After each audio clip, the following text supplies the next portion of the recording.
Akan culture has been in America since African people were enslaved by Europeans and brought to the Americas. The culture was maintained by adapting to the times based on the circumstances. This can be seen in the language and culture of the African diaspora. For example, in the naming of the children or in funeral rites. Akom Kese was born out of the Akan culture presented by Nana Yao Operidini Zulu I, who in the late 80s and 90s organized weekend-long conferences at Howard University. These conferences focused on the tenets of Akan culture, namely the naming ceremony, puberty rites, marriage, and funeral rites, in addition to providing a venue to rekindle friendships and family ties. An Akom is a spiritual gathering of the community where the gods and ancestors are invited to commune with man. Akom is a Twi word that means to possess, and Kese is a Twi word for big. So literally, Akom Kese is the big possession. 25 years later, Akomfo Dr. Kwesi Asamoah longed for the atmosphere that Nana Yao Operidini Zulu first established. He thought long and hard of how to recreate the magic of Nana Dini Zulu and decided to organize Akom Kese. The vision was to create a group of people who would carry this mission. In 2013, Akomfo Dr. Asamoah began having individual conversations with community members about Akom Kese.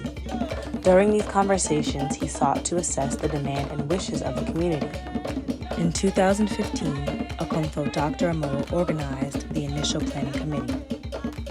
This committee was comprised of himself, Akomfo Okoshua, Akomfo Afua, and Akomfo Fofie.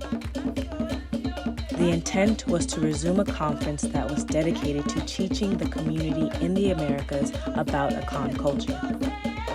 He specifically chose the word Akom to describe the gathering because many of the shrines that have since come to America are not of Akan origin, and the term Akom is more universally applicable. The planning committee convened in 2015. Subsequently, formal presentations were made to the major Akan shrine houses requesting their participation and explaining the intent of such gathering. The first Akom Kese was in 2016 at Roy Wilkins Park, New York City. It also coincided with the 45th anniversary of Akans in America. The event was a beautiful occasion.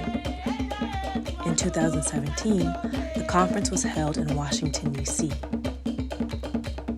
This conference focused on hearing the vision of the elders for the Akan culture for the next 50 years. The event was well attended and provided a time for our Akan nation to connect and reconnect. In addition to listening to the vision of the elders, the priests came together and created an agreement for their standard of behavior. In 2018, the format of the conference was changed from a one-day conference to 3 days. This allowed for greater interaction among participants. It was also hosted in Wilmington, Delaware, as this was a destination that was midway between two of the cities that have the biggest Akan communities, Washington, D.C. and New York. As a powerful accompaniment to the previous conference and its focus on eldership, a platform was instituted for the young people to have a voice to express their concerns to the community. Sessions were also conducted on songs and protocol. In 2019, the conference again was held in Wilmington, Delaware. With an eye on understanding and determining the role of eldership, there were also important sessions on the creation and maintenance of ancestral altars, relationships, and issues that were unique to men and issues that were unique to women. This conference also marked the first time a symbolic ritual was conducted from elders to young people. In 2020, due to the restrictions that were imposed throughout the country in order to prevent the spread of COVID-19, the conference was held virtually. This year, we will celebrate virtually again, and we are pleased to welcome our community to our conference, Saturday, July 31st, 2021 through Friday, August 6th, 2021 at no cost. Register today. We look forward to a powerful virtual conference and to your attendance.